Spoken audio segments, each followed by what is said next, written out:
संयोजन के नियम क्या आएंगे? सदिशों के संयोजन के नियम 3 होते हैं।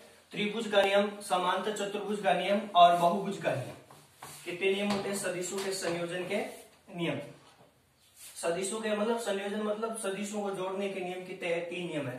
त्रिभुज का नियम है, समांतर चतुर्भुज का नियम है और बहुभुज का नियम है। पहला नियम पढ़ेंगे हम त्रिभुज का नियम।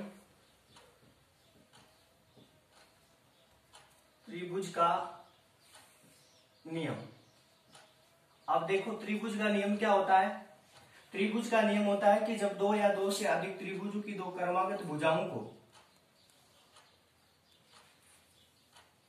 ऐसे, ये ए बी सी मान लिया कि त्रिभुज का नियम क्या होता है कि जब किसी त्रिभुज की दो या दो से जब किसी त्रिभुज की दो भुजाओं को जब किसी त्रिभुज की दो क्रमागत भुजाओं को यहां से बनाना स्टार्ट किया ऐसे ऐसे, दो सदिशों से व्यक्त कर दिया ए वेक्टर और बी वेक्टर से, दो क्रमागत भुजाओं, जब त्रिभुज की दो क्रमागत भुजाओं को दो सदिशों द्वारा व्यक्त किया जाए तो विपरीत क्रम, तो त्रिभुज को विपरीत क्रम में बंद करने वाली भुजा को, अब इन भुजा की दिशा आपके पास ऐसे है, कैसे? ऐसे ऐसे, लेकिन त्रिभुज को बंद करने वाली भुजा की दिशा ऐसा है। आगे नियम बहुत काम आएगा, अच्छी तरीके से देख लेना कि किसी भी त्रिभुज की दो क्रमागत भुजाओं को दो सदिशों द्वारा व्यक्त किया जाए तो त्रिभुज को विपरीत क्रम में बंद करने वाली भुजा का परिणाम के बराबर होता है। तो आर इसका परिणाम कितना हो जाएगा? ए वेक्टर प्लस के बी वेक्टर। यही क्या होता है? त्रिभुज का नियम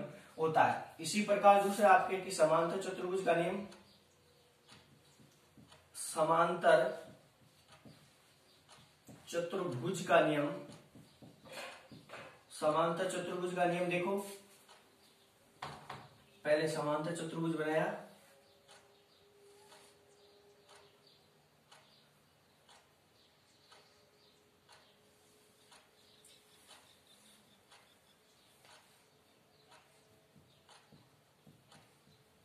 ये आपका समांतर चतुर्भुज,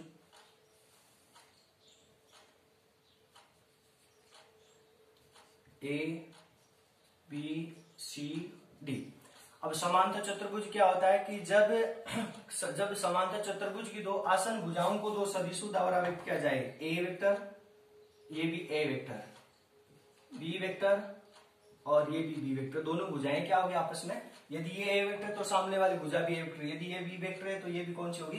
बी वेक्टर। यदि किसी समांतर चतुर्भुज की दो आसन भुजाओं को दो सदिशों द्वारा व्यक्त किया जाए तो उन भुजाओं के कटान बिंदु से गुजरने वाले विकिरण का परिणाम दोनों सदिशों के क्या होता है? परिणाम।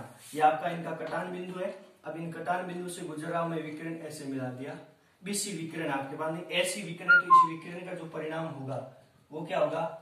जो परिणाम होगा वो किसके बराबर होगा? ए वेक्टर प्लस के बी वेक्टर के बराबर होता है। ये क्या होता है? समांतर चतुर्भुज का नियम। समांतर चतुर्भुज का नियम क्या होता है? जब किसी समांतर चतुर्भुज को दो आसन भुजाओं द्वारा व्यक्त किया जाए, दो आसन भुजाओं को दो सदिशों द्वारा व्यक्त किया जाए तो समांतर चतुर्भुज के कटान बिंदु से गुजरने वाले विकिरण का जो परिणाम होता है दोनों भुजाओं के सदिशों के योगफल के क्या होता है? सदिशों के परिणामों के योगफल के क्या होता है? बराबर। 3 नंबर होता है लास्ट आपके नियम है बहुभुज का नियम।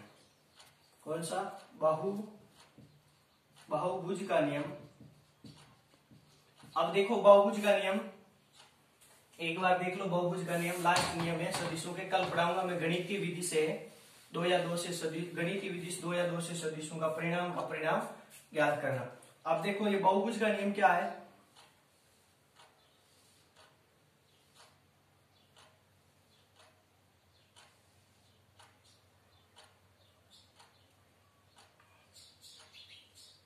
बहुभुज का नियम जिसमें अधिक भुजाएं होती है कि जब दो या दो से अधिक भुजाओं को दो या दो से अधिक सदिशों द्वारा व्यक्त किया जाए तो बहुभुज को बंद करने वाली अंतिम भुजा का मान होगा वो उस बहुभुज को बंद करने वाली अंतिम भुजा का मान होगा वो उस सभी भुजाओं का जो सदिश है उन सदिशों के परिणाम के क्या होता है? बराबर। इसको दर्शा दिया मैंने ए वेक्टर से, इसको दर्शा दिया मैंने बी वेक्टर से। दर्शाया ए वेक्टर से और बी वेक्टर से इसको दर्शा दिया तो ये आपके क्या हो जाएंगे? थोड़ी इसको ऐसे बना लो,